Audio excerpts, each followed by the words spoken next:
En tant que vous avez déjà eu une idée avec les différentes communications ce matin. Nous, donc si on pense imaginaire, donc bien, et créativité, donc ça c'est impliqué dans toutes les sphères de la vie des hommes du passé, que ce soit leur organisation économique, leur mobilité, toutes les productions matérielles, mais ce qui m'intéresse le plus et ce qui est peut-être le plus facile à raccorder à l'imaginaire, ça va être tout ce qui est production symbolique, en passant par certaines productions artistiques. Et en tant qu'archéologue, on s'intéresse... Je vais l'éteindre. Voilà. Et en tant qu'archéologue, on s'intéresse à savoir finalement quand ont émergé les productions symboliques, où ça, et puis finalement qui les a produits. Alors, moi en particulier, donc je ne m'intéresse pas à toutes les productions symboliques, pas les représentations artistiques, pas les peintures, mais les objets de parure. Donc, pourquoi les objets de parure parce que, en fait, donc déjà, elles ont dans les sociétés traditionnelles ces objets de parure matérialisés et de codifier des messages sociaux, se rapportant à la fonction des individus dans le groupe, à l'identification des individus dans le groupe, que ce soit leur identification mais aussi de leur genre, de leur âge. Ces statuts et ces identifications peuvent varier au cours de la vie des individus, et la manière de coder ces informations sociales est observée et comprise par des gens qui partagent les mêmes affinités culturelles pour pouvoir décoder cette information sociale. Donc en plus de caractériser des diversités sociales au sein des groupes, ça permet aussi de voir les frontières culturelles entre les groupes, puisque chaque groupe va avoir des catégories d'ornementation corporelle qui ne vont pas être les mêmes en fonction des cultures. Donc on peut imaginer que toutes ces modifications, les fonctions de ces modifications,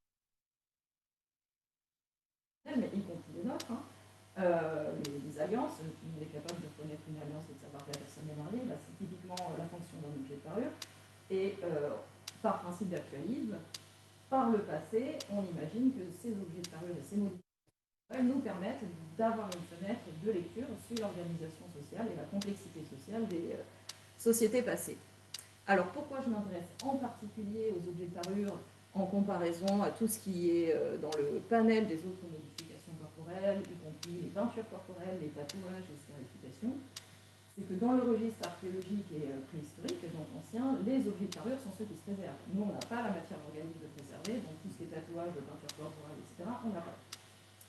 Donc les objets de parure sont omniprésents et on les retrouve perdus sur les sites archéologiques, mais aussi encore disposés dans les sépultures, si tant est qu'on est en train de travailler sur des populations qui ont pratiqué les inhumations funéraires, qu'elles soient primaires ou secondaires, et donc ça permet en plus de relier avec certitude certaines informations biologiques sur les défunts à leur parure. Parce qu'une fois qu'on est en squelette, on a plein d'informations biologiques sur le sexage des individus, l'âge des individus, les pathologies des individus, etc. Donc ça, c'est des fenêtres d'information qui nous intéressent. Un petit contexte de ce qu'on sait des objets de parure. Donc Mathilde a déjà évoqué ça ce matin. Donc les plus anciens objets de parure, c'est 140 000 ans en Afrique. Dès 140 000 ans, on attribue la production de ces objets de parure à Homo sapiens sapiens, donc c'est nous déjà.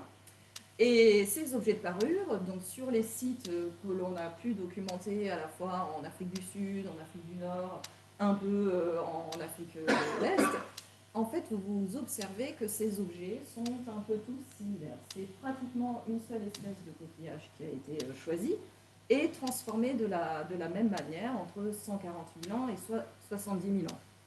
Donc pourquoi on dit que c'est des objets de parure? Eh bien justement, parce que déjà il y a ce processus de sélection, parce que parmi les coquillages disponibles déjà à 140 000 ans, ça c'est typiquement les coquillages disponibles, et comme vous avez vu, ils en ont choisi une ou deux espèces à peu près sur tous les sites. Et non seulement ces coquillages ont été sélectionnés de manière très drastique, mais en plus, donc on a des indices que les perforations ont été faites avec de l'outillage, ont été faites par l'homme. Certains, il y a des usures, on sait que ces coquillages ont été suspendus. On les retrouve pas seulement sur des sites côtiers, on les retrouve sur des sites dans les terres éloignés de 100-150 km des rivages. Donc ce sont déjà des coquillages qui ont circulé entre 140 et 70. Et certains coquillages ont même été chauffés pour en changer la couleur naturelle. et ce qui permettait probablement de faire des compositions de parures et de coder des messages avec des couleurs différentes. Donc c'est pour ça que l'on pense déjà à ces périodes que ce sont des objets de parure, parce qu'il y a tout ce processus de sélection, modification, utilisation qui est réuni sur ces objets. Petit trou chronologique, entre 70 et 55 000 ans, on ne sait pas trop ce qui se passe. Vague archéologique, résultat de la recherche, réalité du fait archéologique, on ne sait pas, mais il y a un trou d'information. Et puis à partir de 55 000 ans en Afrique, réapparition des objets de parure avec une diversité certes un peu plus marquée, mais pas si diverse que ça, et l'apparition de nouveaux objets façonnés en copie d'autruche, etc., etc. Ça, c'est la grande image de ce que l'on sait pour l'histoire évolutive des objets de parure en Afrique. Donc, quand tu dis qu'il y a un plus, c'est-à-dire que vous ne trouvez plus, c'est juste... il n'y en a plus. Plus trop, quoi. Il y a peu de beaucoup. Il y a d'autres objets. Non, ah non, il n'y a plus rien du tout. Il n'y a pas. Mais bon, c'est peut-être un artefact de la recherche parce que il y a aussi des trous chronologiques dans la manière de... voilà, quand on trouve des terrains, quand on trouve des sites, on ne trouve pas forcément la période qui va bien. Il y a c'est peut-être une période de baisse démographique, c'est peut-être une période où il y a eu des faits environnementaux qui font que les sites archéologiques n'ont pas été préservés, ou que ces gens-là étaient intéressés à utiliser que des matières périssables. Voilà, le comportement derrière, on ne sait pas du tout. Mais du coup, on n'a pas d'information. Mais par contre, en Eurasie, l'image est différente. Donc en Eurasie, 130 000 ans, des objets de parure, mais là, ce n'est pas Homo sapiens sapiens, c'est Néandertal. Alors, Néandertal a fait des objets de parure peu diversifiés, des prélèvements de griffes de rapaces, probablement prélevés. Alors, il y a une hypothèse, peut-être qu'elles ont été suspendues, mais ce n'est pas bien démontré. Peut-être que c'était en fait des... la nature objet de parure de ces griffes de rapaces n'est pas est encore débattue. Prélèvement des ailes d'oiseaux de grands rapaces pour prélèvement des... Pareil, probablement utilisation des plumes pour se parer. Et sélection de quelques coquillages ramassés morts sur le bord des plages, perforés naturellement. Ce type de coquillage avec une petite perforation à cet endroit-là, si vous marchez à la plage, vous savez plein, mais n'empêche que ces coquillages avec ce trou ont été sélectionnés, collectés, ramenés sur les sites. Pas de preuve de suspension, mais ils sont là chez les Néandertaliens. Donc, malgré toutes ces ambiguïtés, si l'on accepte que ce sont des objets de parure, on peut, pas, mais bon, mettons qu'on accepte.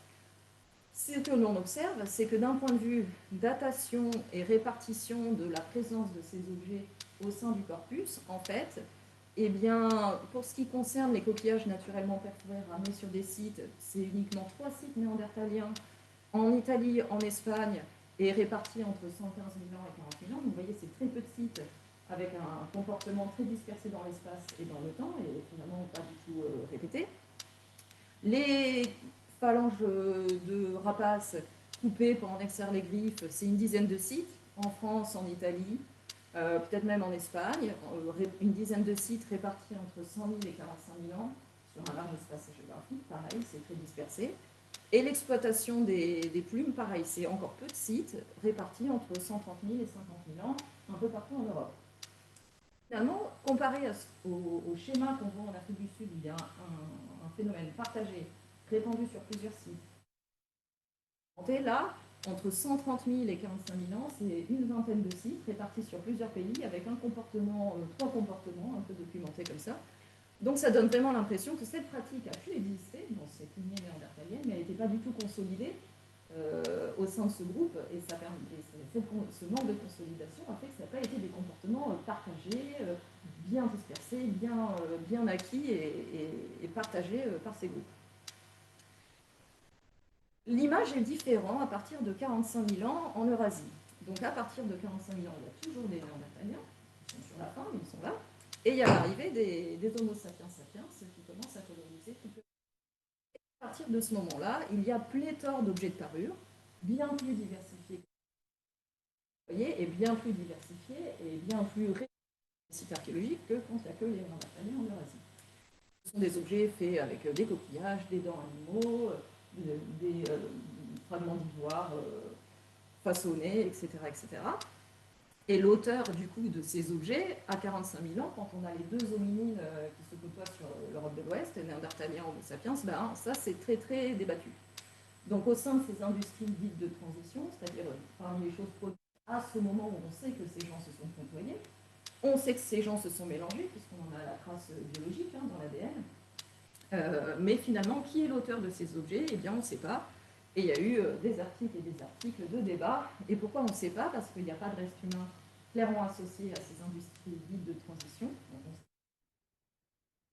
on sait rien, et puis des fois on dit non, c'est le moderne, et puis en fait les couches sont mélangées, et puis en fait c'est bien, et puis ça ne va pas, etc. Donc débat, débat, débat. S'ajoute à ça depuis récemment un troisième hominide en Altaï, les fameux Denisoviens, qui sont aussi présents en Eurasie, mais alors plutôt côté Est, mais présents en même temps que des Homo sapiens sapiens, en même temps que des Néandertaliens, qui ont interagi, vu qu'on en a la preuve biologique, on a un héritage génétique, pas nous en Europe de l'Ouest, mais dans tout le reste de l'Est de l'Eurasie. Donc ces gens se sont rencontrés, se sont mélangés.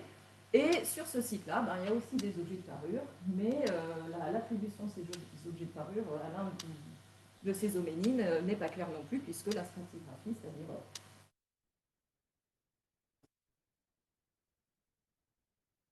on se mélange, enfin bref, c'est un peu le bazar, on ne sait pas qui a fait quoi. Donc finalement, à ces périodes-là, autour de 45 000 ans, le seul site avec objet de parure pour lesquels on a des restes humains clairement associés, clairement identifiés, c'est un site en Bulgarie, et ce sont des restes humains d'Homo sapiens sapiens. On le reste. Et donc voilà, on arrive à cette période de diversité d'objets de parure, et puis bon, les Néandertaliens disparaissent, les Denisovans disparaissent, reste Homo sapiens sapiens à partir de un peu avant 35 000 ans, il n'y a plus que nous, quoi.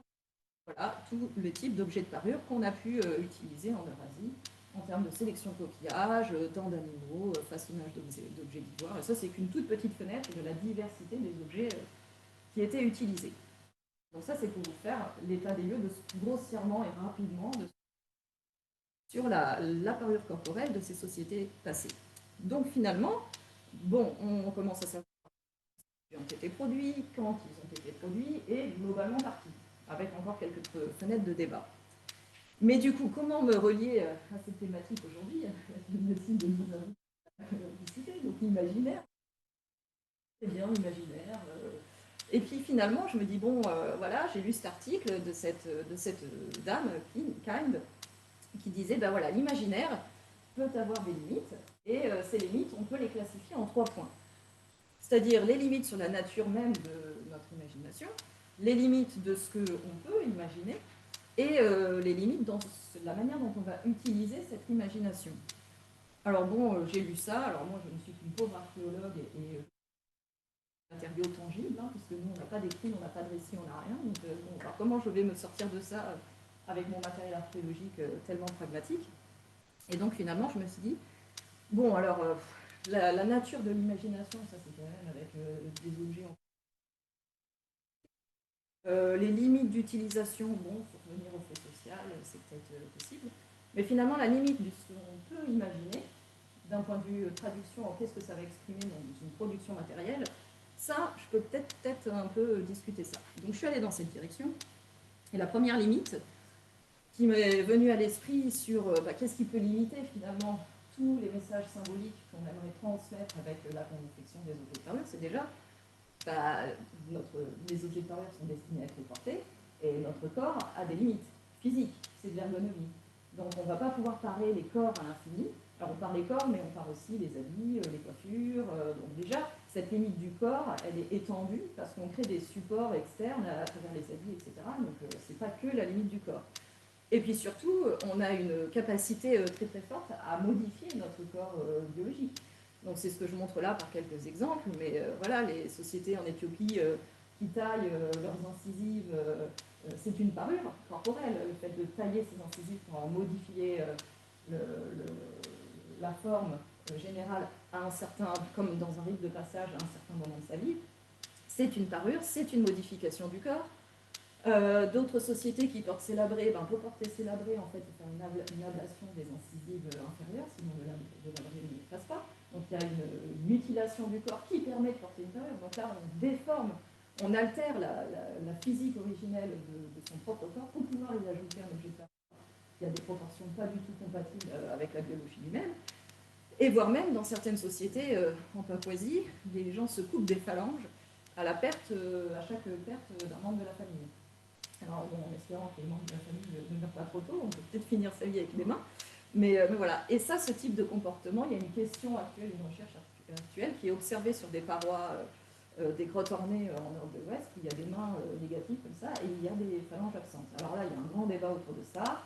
Une théorie, ce serait que ce soit des mains mutilées. Une autre théorie, c'est que c'est des doigts pliés qui permettent en fait de faire un langage des signes qui est posé sur les parois. On n'a pas de réponse. Mais en tout cas, on a des indices que cette physique du corps, on a eu des clés très très tôt pour la modifier et pour que ce ne soit pas forcément une limite à la manière de l'appareil, puisqu'on peut faire énormément de changements.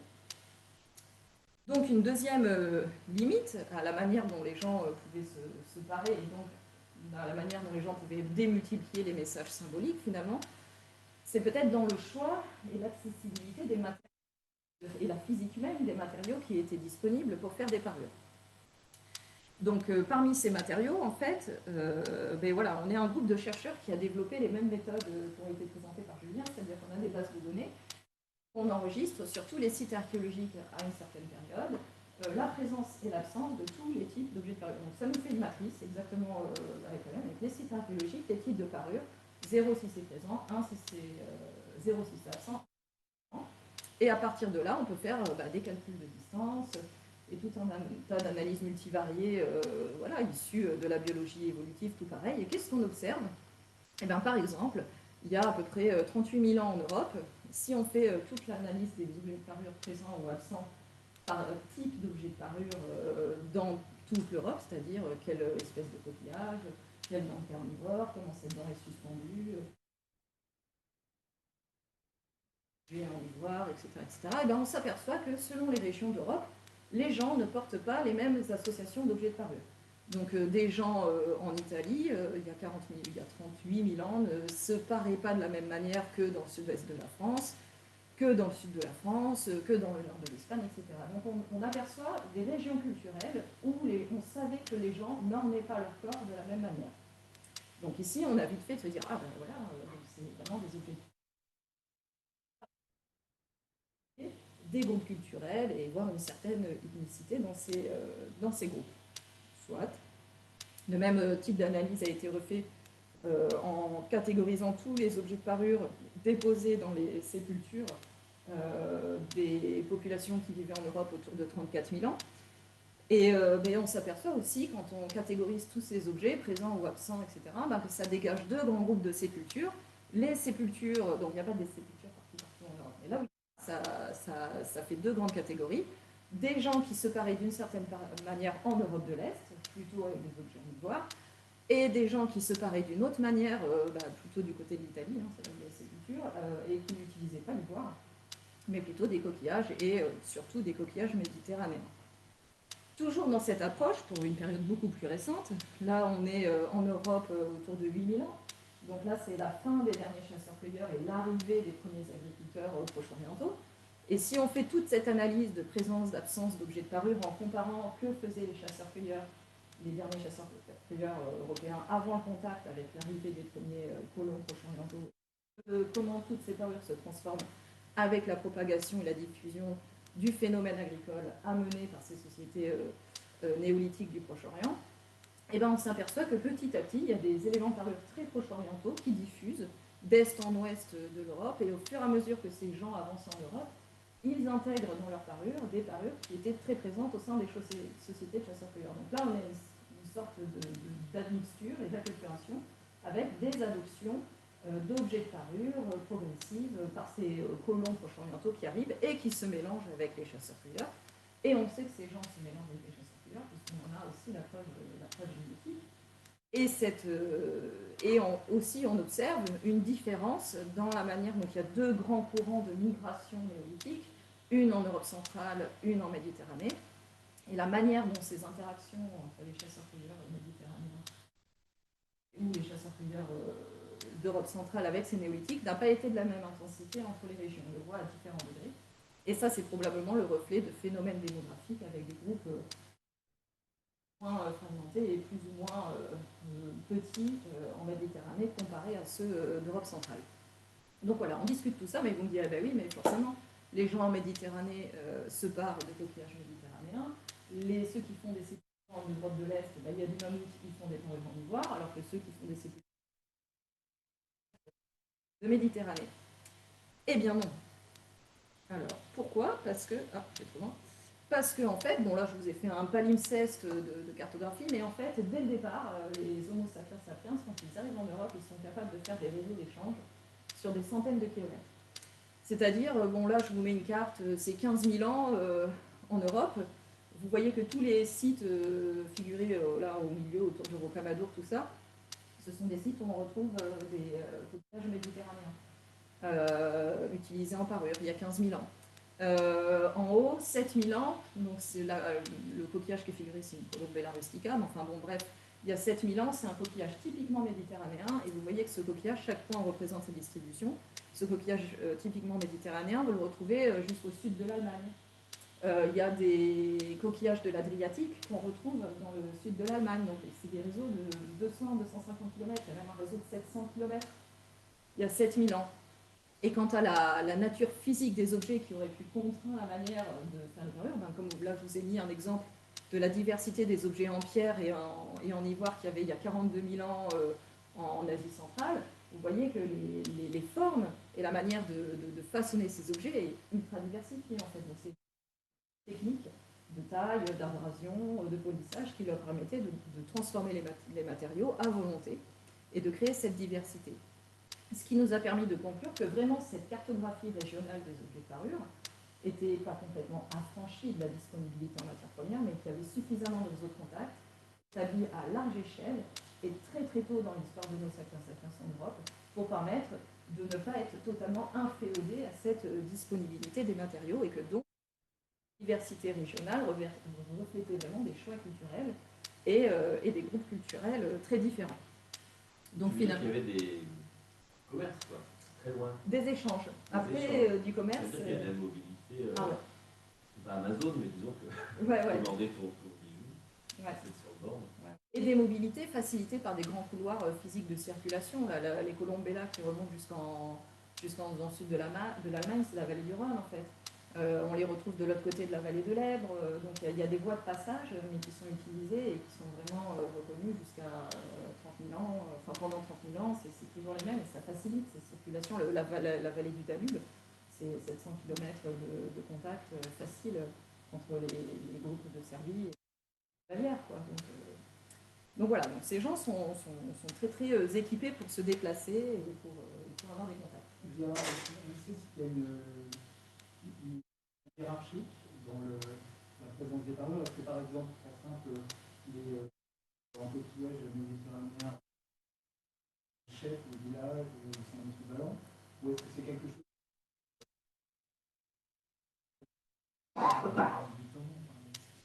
Alors, dans les sites, donc c'est pas des villages, il y a 15 000 ans, c'est des chasseurs-cueilleurs, petit campement de chasseurs-cueilleurs. Alors là, on n'a pas idée de hiérarchie, en revanche, on a une idée économique, parce que j'ai fait une synthèse régionale de tout. On voit vraiment que ces gens-là sont venus sur ces sites pour importer, ils importent des peaux de renne. Il y a tout ce qu'il faut pour travailler la peau de renne et ils importent des coquillages en matière brute et ils produisent des aiguilles. Donc là, on sait que c'est un site où les gens en fait sont venus pour décorer des peaux de renne, faire leurs habits, faire leurs parures. Mais de manière contemporaine, à 70 km, même site, il y a exactement les mêmes coquillages, sauf que là, c'est qu'une accumulation de centaines et de centaines de coquillages non modifiés. Donc, et après, bon, il y a d'autres sites qui apportent des données comme ça. Et en fait, l'idée qu'il y a ce stockage de coquillages il y a 15 000 ans, alors qu'après, il y a des sites de production d'objets, etc., c'est que pour moi, il y a un contrôle de matière première qui permet de valoriser cette matière première, pas la remettre en circulation dès qu'on l'a, en fait. Et le fait de contrôler et de diluer dans le temps la redistribution d'une richesse, en fait, ça permet d'en donner la valeur. Et je pense qu'il y a 15 000 ans, il y avait déjà cette organisation économique dans l'idée de valoriser certains biens en ayant une dans la manière de les gérer. Donc bon, la contrainte physique du corps, un peu, mais pas trop. La contrainte physique des matières premières, que ce soit dans leur forme ou dans leur accessibilité, peu, mais pas trop, pour limiter l'imaginaire. Donc finalement, est-ce qu'il y a des limites dans comment on peut imaginer les choses? Alors là, pour répondre à cette question, je me suis dit, bah, tiens, je vais réutiliser cette étude. Là, je me suis dit, mais il faudrait, pour savoir comment les gens ont pu limiter leur imaginaire, je vais vous parler de résultats que j'ai obtenus en comparant l'histoire évolutive de deux productions symboliques. Les parures, bien évidemment, mais aussi les décors sur les poteries qui ont été produits par justement les premiers fermiers néolithiques qui sont venus s'implanter en Méditerranée occidentale depuis le Proche-Orient. J'ai créé deux bases de données de présence-absence des objets de parure partagés par ces sociétés il y a 8000 ans sur le bassin méditerranéen, sur tous ces sites archéologiques, mais aussi en considérant les décors sur leur poterie. Alors pourquoi les décors sur leur poterie? Parce que voilà, je vous ai expliqué la fonction sociale des objets de parure dans les sociétés traditionnelles. Les poteries, dans les sociétés traditionnelles, les décors des poteries, c'est aussi un moyen de raconter une narration, de raconter des faits sociaux. Ça contribue au folklore de ces groupes et ça relate des expériences journalières en lien avec le folklore de ces groupes, mais matérialisées sur la manière de décorer les poteries. Et puis chaque groupe, avec leur artisanat, va se différencier dans leur manière de produire ces poteries du groupe d'à côté. On a enregistré pareil, la présence est quantifiée même, la présence et l'absence de certains types de décors, de la manière dont ils ont été faits, avec quel outil, etc. Et ce qui nous a permis de faire cette base de données. Et quand on analyse cette base de données, on s'aperçoit que l'histoire évolutive des décors de poterie et des objets de parure est totalement différente. En fait, donc à l'échelle du bassin méditerranéen, il y a 8000 ans, ce qu'on observe, c'est que les poteries sont très diversifiées et évoluent dans le temps, parce qu'on avait une base de données chronologique aussi très riche, évoluent très rapidement et différemment entre les groupes, alors que les objets de parure se retrouvent sur des territoires beaucoup plus étendus et sont beaucoup plus stables dans le temps et n'évoluent pas aussi rapidement.